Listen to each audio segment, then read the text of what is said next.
வாழ்க வளமுடன். நான் உங்கள் ஏஎல்பி ஜோதிடர் செல்வகுமார். பிரபஞ்ச சிவஜோதிட அன்பர்கள் அனைவருக்கும் நன்றி. இன்று நாம் பார்க்க இருக்கிற இந்த காணொளியோட தலைப்பு 8ஆம் பாவகம். 8ஆம் பாவகம்னா என்ன? ஜோதிட சாஸ்திரத்தை பற்றி அடிப்படை அறிவு இருக்கிறவங்களுக்கு தெரியும். 12 வீடுகளால் ஆனது தான் நம்மளுடைய ஜோதிட கட்டம் எனப்படக்கூடிய ராசி கட்டம். இதில் 12 வீடுகள் இருக்கு. அதில் முதல் வீடு லக்னம் அப்படின்னு அழைக்கப்படுது. அதே போல் 8ஆவது வீடு ஆயுள் ஸ்தானம் அப்படின்னு அழைக்கப்படுது. அஷ்டமஸ்தானம் அப்படின்னு அழைக்கப்படுது. எல்லோருக்குமே இந்த 8ஆம் வீட்டை பார்த்து பயம். அஷ்டமஸ்தானம்னாலே பயம். ஆயுள்ங்கிற உன்னதமான ஒரு அமைப்பை கொடுக்கக்கூடிய ஸ்தானம் அது.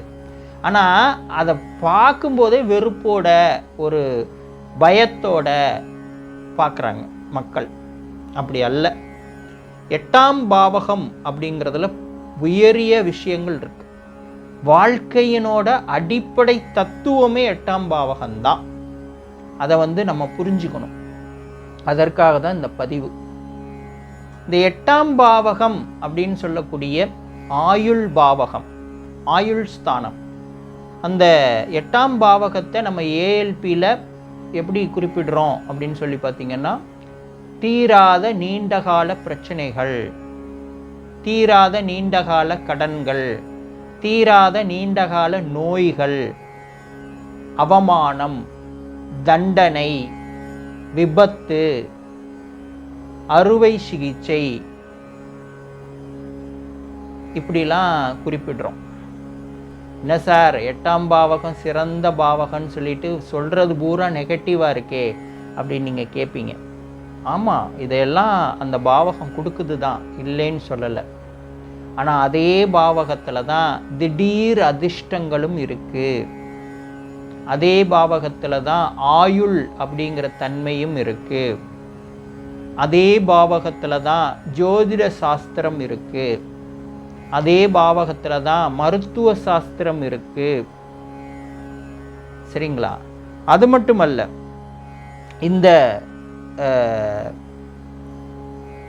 8ஆம் பாவகம் ஒரு வண்டி நல்லா இயங்கணும், அதுக்கு என்னென்ன தேவை அப்படின்னு சொல்லி நீங்கள் கேட்டிங்கன்னா, இன்ஜின் வேணும். மெயினாக கியர் பாக்ஸ் நல்லா இருக்கணும், 4 வீலும் நல்லா இருக்கணும், கிளச்சு நல்லா இருக்கணும். இப்படி ஒவ்வொன்றா சொல்லிகிட்டே வருவாங்க.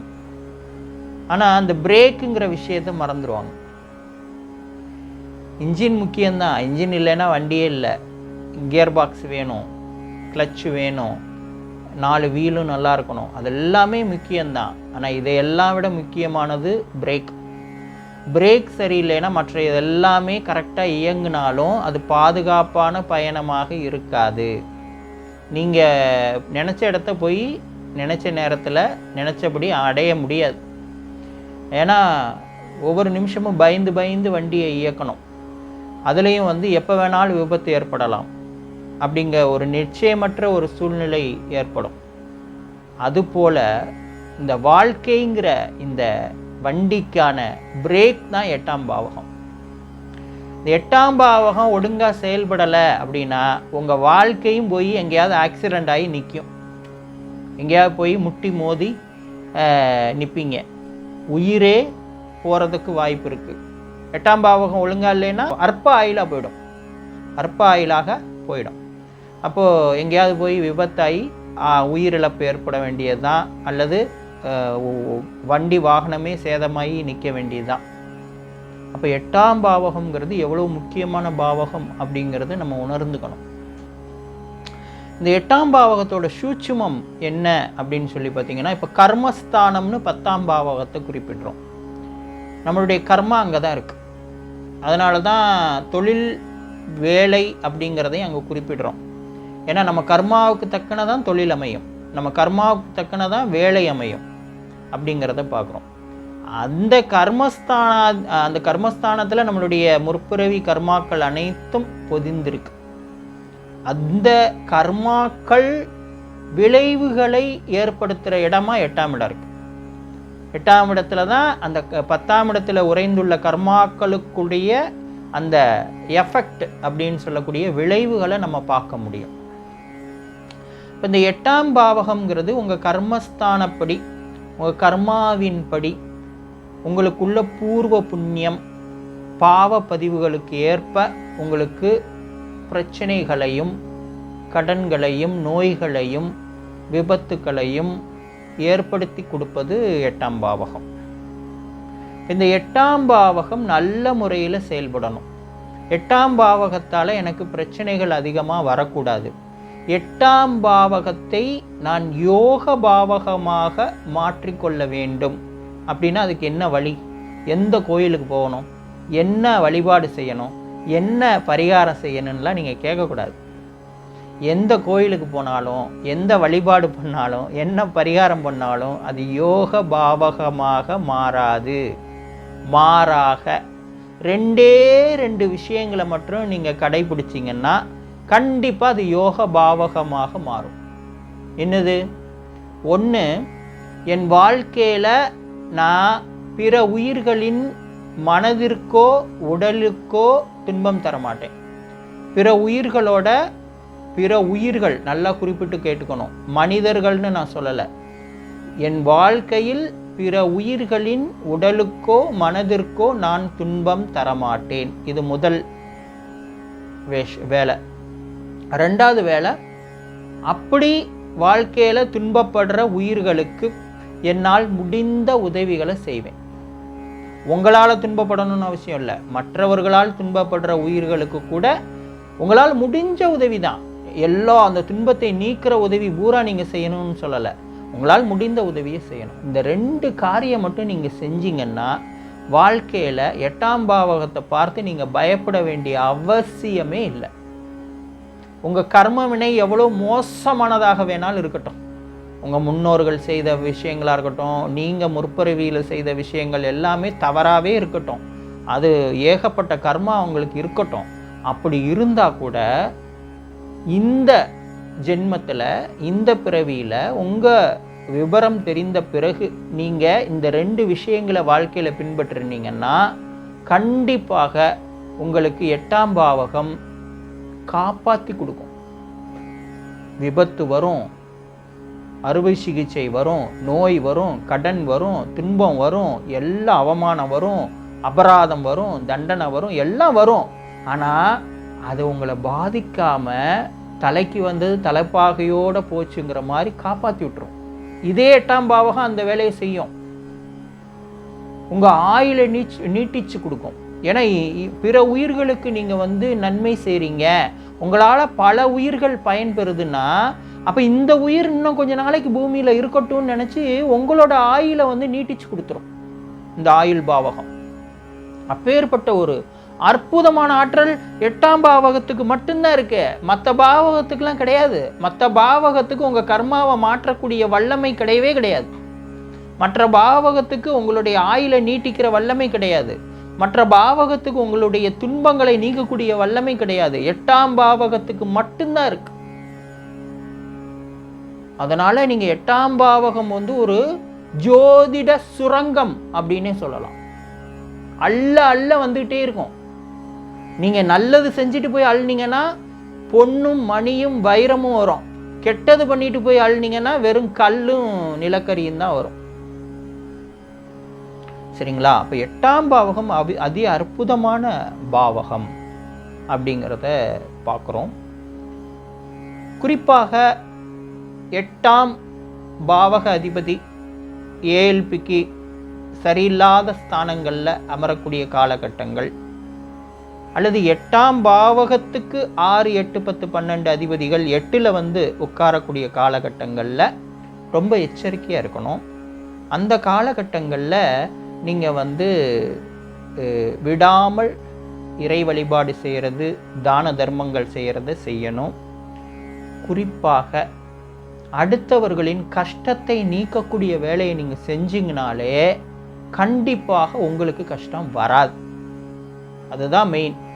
அதனால தான் நம்ம ஏல்பி ஜோதிடத்தில் நம்முடைய ஜோதிட பேராசான் பொதுவுடைமூர்த்தி ஐயா அவர்கள் என்ன சொல்லுவாங்கன்னா, பிரச்சனைகளை தீர்க்கக்கூடிய வேலைகள் அப்படின்னு சொல்லக்கூடிய போலீஸ், இராணுவம், மருத்துவர், ஜோதிடர், ஐடி ஜாப்ஸில் இருக்கிறவங்க, இந்த மாதிரி வேலையில் இருக்கிறவங்கள 8ஆம் பாவக பிரச்சனைகள் பெரிதாக பாதிக்காது. ஒரு செவிலியர், இந்த மாதிரி வேலையில் இருக்கவங்கள கண்டிப்பாக 8ஆம் பாவக பிரச்சனை பாதிக்காதுன்னா என்ன காரணம்?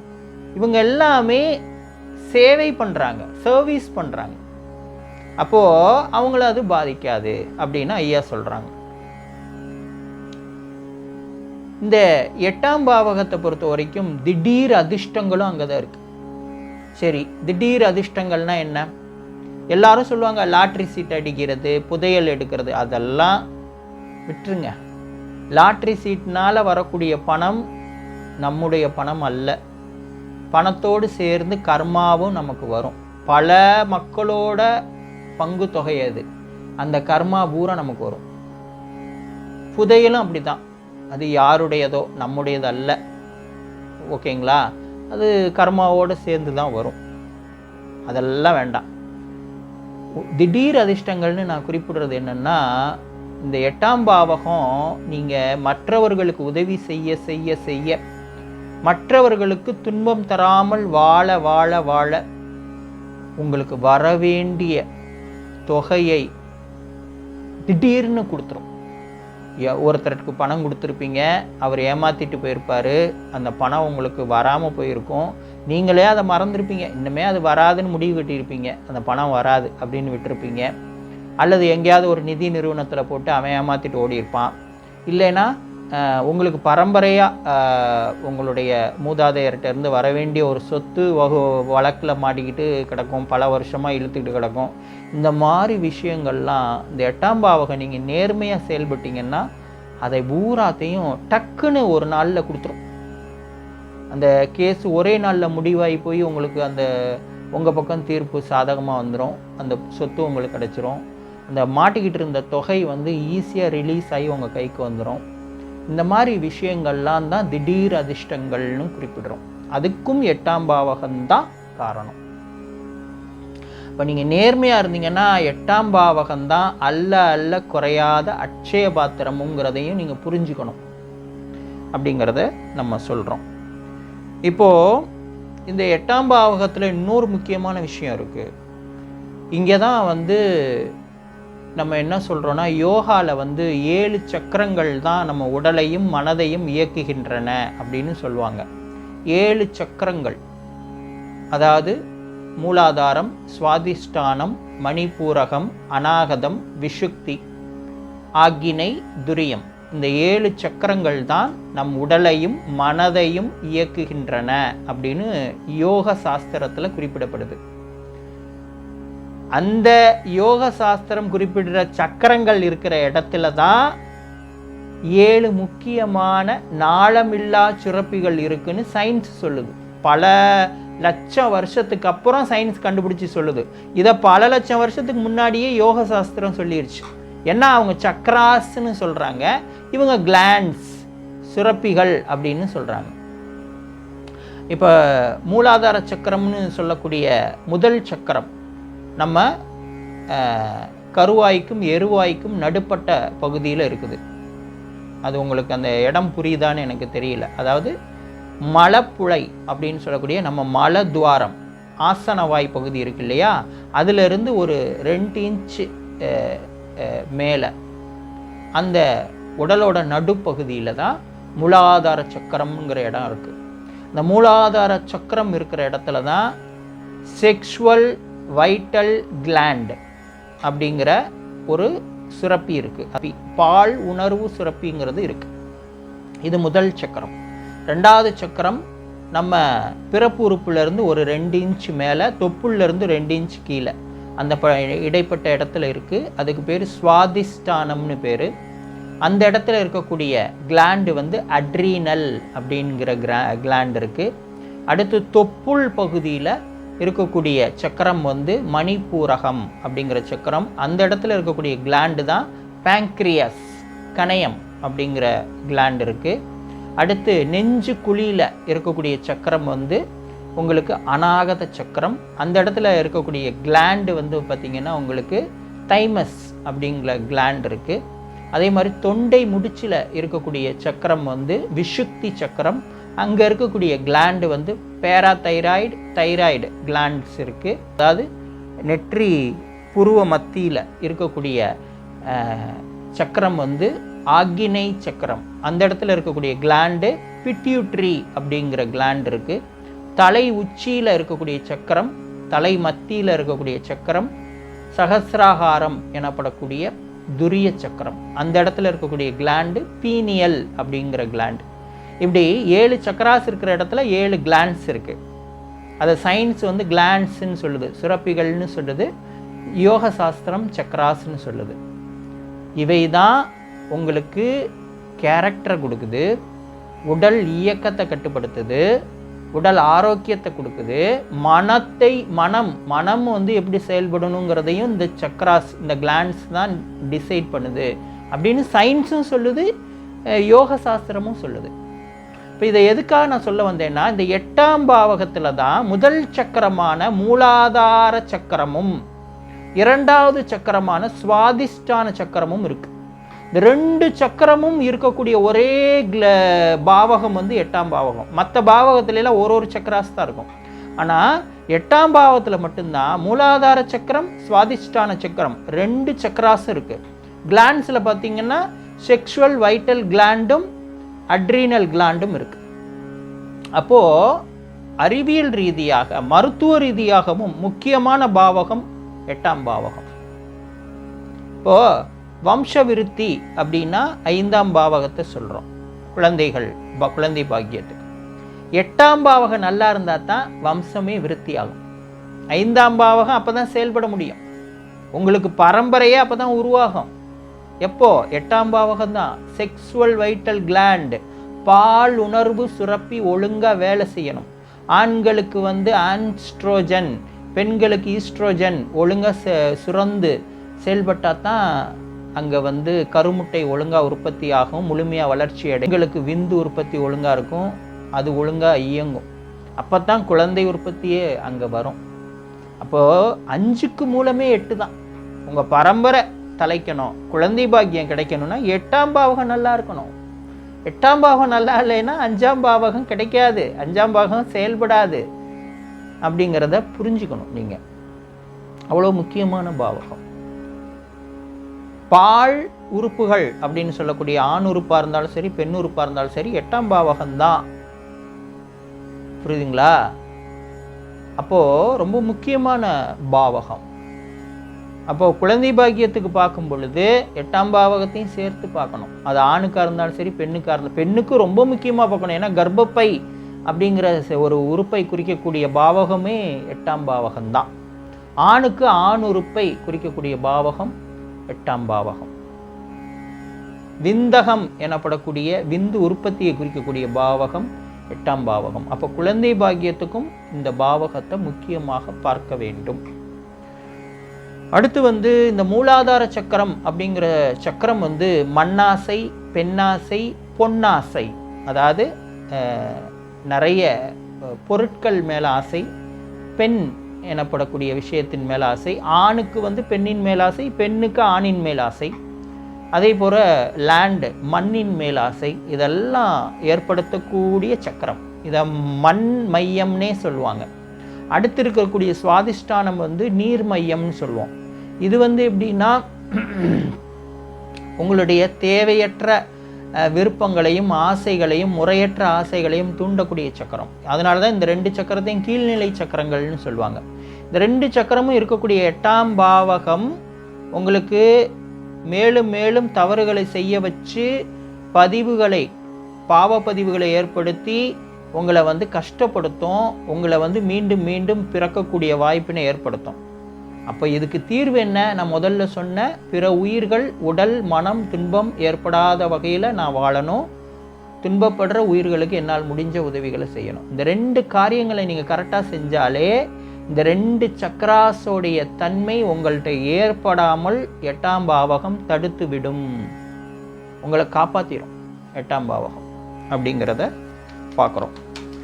ரெண்டாவது இந்த 8ஆம் பாவகத்துக்குரிய வழிபாடுகள் என்ன அப்படின்னு சொல்லி பார்த்திங்கன்னா, ரொம்ப முக்கியமான வழிபாடாக நம்ம குறிப்பிடுறது தான தர்மங்கள் தான். அது ரொம்ப அருமையான ஒரு வழிபாடு, ஒரு பரிகாரம்னே சொல்லலாம் 8ஆம் பாவகத்துக்கு. அடுத்து முடிந்தவரை எளிமையான வாழ்க்கை வாழுதல், தற்பெருமை பேசிக்கொள்ளாமல் இருக்கிறதல், அதாவது தன்னைத்தானே உயர்த்தி பேசிக்கொள்ளுதல், தற்பெருமை பேசிக்கொள்ளுதல், தம்பட்டம் அடித்து கொள்ளுதல், இதெல்லாம் தவிர்க்கணும். இதெல்லாம் செஞ்சிங்கனாலே 8ஆம் பாவகம் நல்லபடியாக உங்களுக்கு ஆக்டிவேட் ஆகும் அப்படிங்கிறத பார்க்குறோம். ஆகவே 8ஆம் பாவகம் என்பது பிரச்சனைகளை ஏற்படுத்தக்கூடிய ஒரு பாவகம் மட்டுமல்ல, உங்களுக்கு அற்புதங்களை, உங்களுக்கு ஐஸ்வர்யங்களை, உங்களுக்கு அனைத்து விதமான நன்மைகளையும் அளிக்கக்கூடிய ஜோதிட சுரங்கமும் 8ஆம் பாவகமே என்பதை தெரிவித்துக்கொண்டு விடைபெறுகிறேன். வாழ்க வளமுடன்.